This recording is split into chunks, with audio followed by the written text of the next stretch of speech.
जरूरी सूचना है आप सभी स्टूडेंट्स के लिए। स्टडी फॉर सिविल सर्विसेज का Android app Google play store में आ चुका है, उसको प्लीज तुरंत इंस्टॉल कर लीजिए। और अगर आप स्टडी फॉर सिविल सर्विसेज के सिर्फ ऐप से कोई भी कोर्स, कोई भी पीडीएफ परचेस करते हैं तो उसमें अप्लाई कूपन, अगर आप ज्ञान सर जो है आप उसमें अप्लाई करते हैं, ये कूपन कोड है, तो उसमें 20% फीस तुरंत माफ हो जाएगी। मतलब 20% डिस्काउंट तुरंत उसमें लग जाएगा। ज्ञान सर लिखना है नॉर्मल।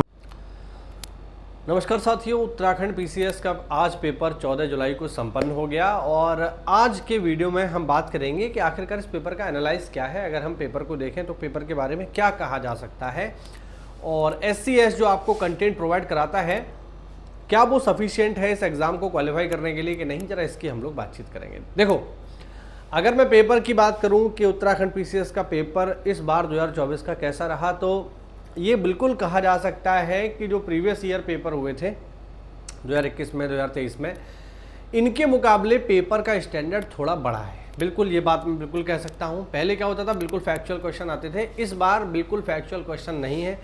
ज्योग्राफी में भी आप देखेंगे तो एक उसमें क्वेश्चन था, जियो स्ट्रैफिक विंड को लेकर के क्वेश्चन था उसमें, है ना, भूस्थितिक पवन जिसे कहते हैं। तो ये क्वेश्चन एक ऐसा क्वेश्चन था जिसको वही कर पाएगा जिसने अच्छे से ज्योग्राफी को पढ़ा होगा।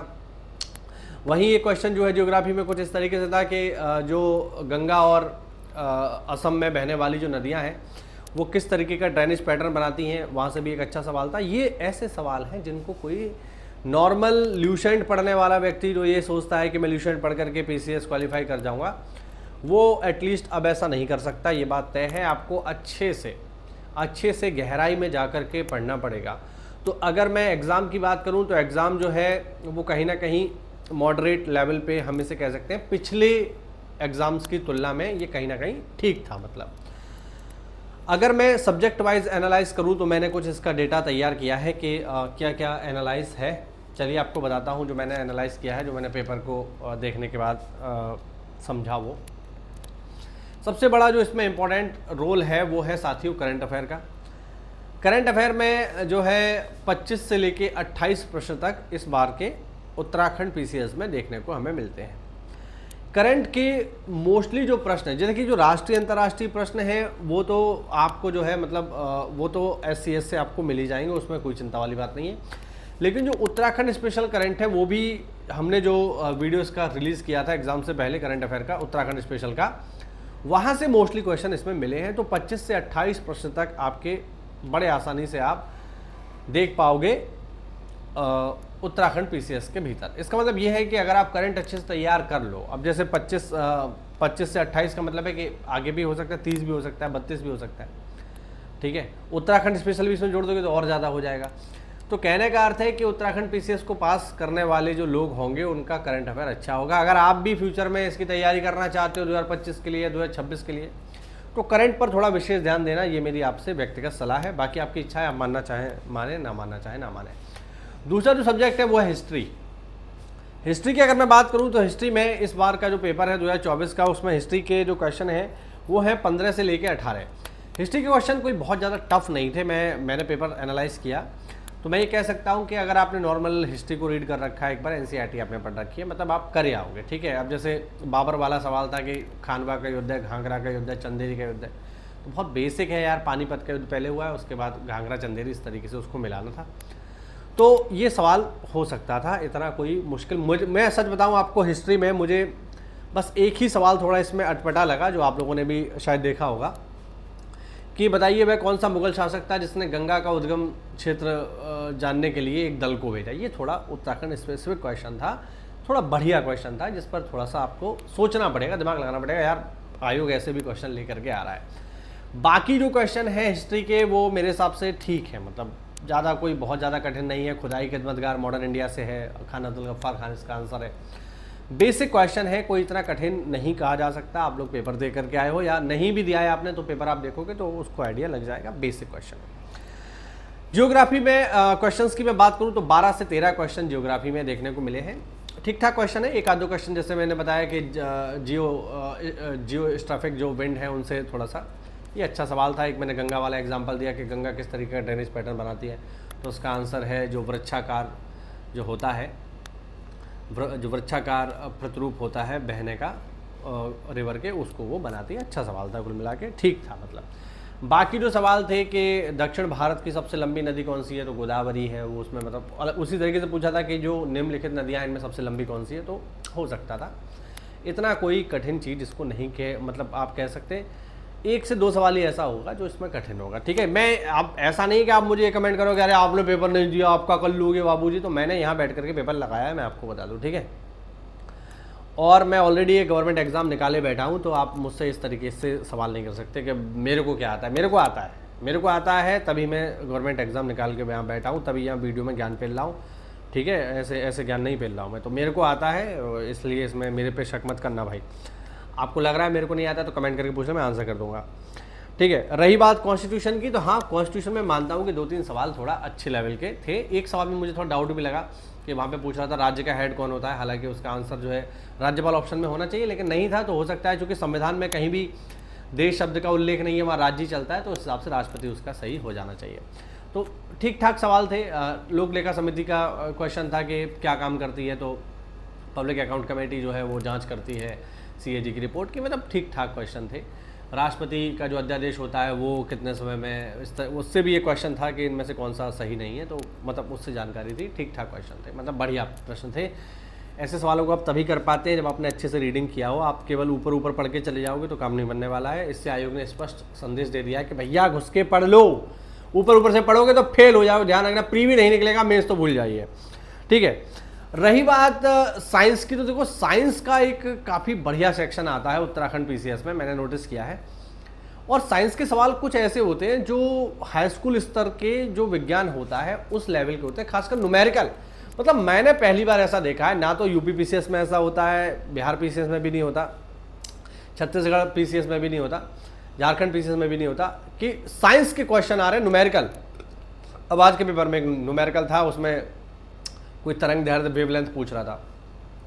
अब इस तरीके के सवालों को वही कर पाएगा जिसने बढ़िया से साइंस पढ़ी है, हाई स्कूल की भी, इंटर की भी।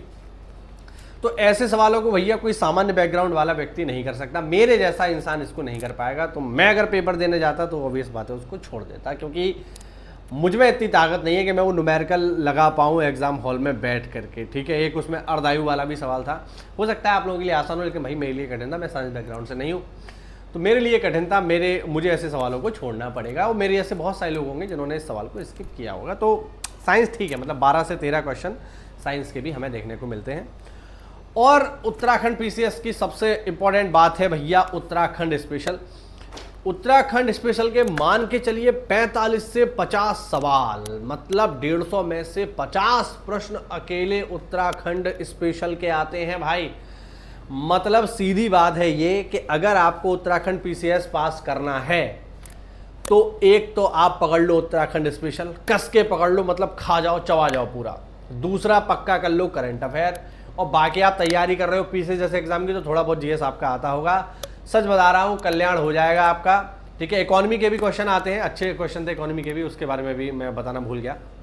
लेकिन हाँ, फाइनली जो इसका जो क्रक्स निकल के आता है, जो इसकी समरी है, वो है ये कि भैया उत्तराखंड स्पेशल आपको अच्छे से पढ़ना पड़ेगा। उत्तराखंड पास करना है तो, उत्तराखंड में अधिकारी बनना है तो, क्योंकि आयोग का सीधा सा कहना है भाई आप उत्तराखंड में अधिकारी बनना चाह रहे हो तो उत्तराखंड के बारे में जान लो। यूपी में ऐसा नहीं है, यूपी में आप ये समझ लो कि यूपी में आकर के दिल्ली वाले टॉप कर जाते हैं। हमारे यहाँ की भी स्थिति आपको बता रहा हूँ। लेकिन यार मैं इस मामले में बिल्कुल सल्यूट करता हूँ उत्तराखंड को कि उन्होंने ये स्टैंडर्ड बनाया कि हमारे यहाँ का PCS है तो हमारे यहाँ का ही कोई आदमी होगा। मतलब क्योंकि उन्होंने उत्तराखंड इतना घुसा दिया है उसमें कि प्री में भी मिलेगा, मेंस में भी मिलेगा, अलग पेपर है मेंस में उत्तराखंड स्पेशल का। तो बिना उत्तराखंड को आप अच्छे से जाने उसको क्वालिफाई नहीं कर पाओगे। दूसरा, अदर स्टेट के लिए सीटें भी बहुत कम है। हमारे यहाँ क्या है, हमारे यहाँ तो यूपी में खुला भंडारा है भाई, यूपी तो देश की तरह व्यवहार करता है। तो ये भी है एक, मैं बिल्कुल इसके लिए सपोर्ट करूंगा उत्तराखंड PCS को कि बिल्कुल सही कर रहे हैं ये, ऐसा ही होना चाहिए। यूपी वालों को भी ऐसे ही करना चाहिए। बट यूपी आयोग तो खैर बिल्कुल भ्रष्ट ही है, अभी तो बहुत बिल्कुल भ्रष्टाचार से घिरा हुआ है, तो उनसे खैर हमें कोई उम्मीद भी नहीं है। लेकिन हाँ भाई, मैं इसके लिए बिल्कुल मैं बधाई देता हूँ सभी उत्तराखंड के लोगों को कि भाई तुम्हारे पास बढ़िया आयोग है और सही काम कर रहा है, बिल्कुल बहुत अच्छा काम कर रहा है। बढ़िया तरीके से सारी व्यवस्थाएं वहाँ बन रही हैं, पेपर आउट नहीं हो रहे हैं आपके यहाँ पर। दूसरा, उत्तराखंड स्पेशल बिल्कुल मैं इसके सपोर्ट में हूँ, पूछा जाना ही चाहिए। आप उत्तराखंड में अधिकारी बनने जा रहे हो और उत्तराखंड नहीं जानते, उत्तराखंड की संस्कृति, उत्तराखंड का इतिहास, भूगोल नहीं जानते, तो क्या तुम अधिकारी बन के क्या कर लोगे जब तुम वहाँ की जो बेसिक रूट्स हैं उनको नहीं समझते हो, तो कैसे क्या कर लोगे आप।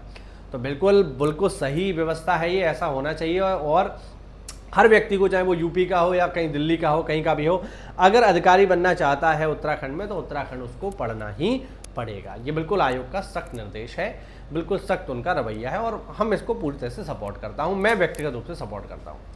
तो कुल मिला के एनालाइज है ये कि पेपर ठीक था, मतलब बहुत ज़्यादा इजी नहीं कह सकते, पिछले मुकाबले की तुलना में ठीक ठाक पेपर था। आयोग भी यहाँ पर मैसेज दे रहा है कि यार केवल रट्टा मार करके प्री पास नहीं कर पाओगे, अच्छे से थोड़ी बहुत, मतलब 10 से 15 सवाल ऐसे होंगे जो बढ़िया होंगे, जिनके लिए आपको थोड़ा सा मेहनत करनी पड़ेगी, क्योंकि मेंस में भी जाना है, केवल प्री करके तो काम इसका बनना नहीं है, मेंस भी देना है।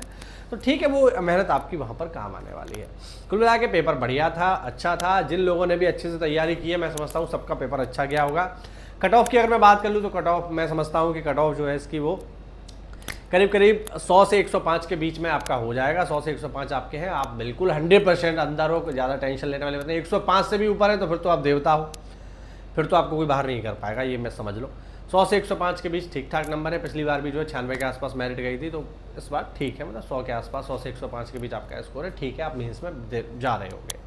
तो ये मेरा एनालाइज था। बाकी उत्तराखंड से जितने भी लोग इसको देख रहे हैं उनके लिए बहुत बहुत मेरा प्यार, बहुत बहुत नमस्कार। मैं खुद यूपी से हूँ, मतलब बॉर्डर से ही हूँ, और मैं वाकई में बहुत प्रेम करता हूँ उत्तराखंड को भाई। तो जो भी लोग उत्तराखंड से इसको देख रहे हैं, कृपया मेरा प्रेम स्वीकार करिए। जय हिंद, जय भारत, उत्तराखंड, और उत्तराखंड की जय हो, उत्तराखंड की विजय हो भाई। मुझे अगर कभी मौका मिला तो मैं बिल्कुल बसना चाहूँगा उत्तराखंड में, अगर मुझे कभी मौका मिलता है तो। चलिए, ये किस्मत की बात है। बाकी हम लोग आपको तैयारी कराते रहेंगे। स्टडी फॉर सिविल सर्विसेज हमेशा आपके साथ है, चाहे उत्तराखंड पीसीएस हो या यूपी पीसीएस हो, आपके साथ है। हम लोग तैयारी करते रहिए, मेहनत करते रहिए। मिलते हैं अगली क्लास में, तब तक के लिए जय हिंद, जय भारत, वंदे मातरम, जय उत्तराखंड।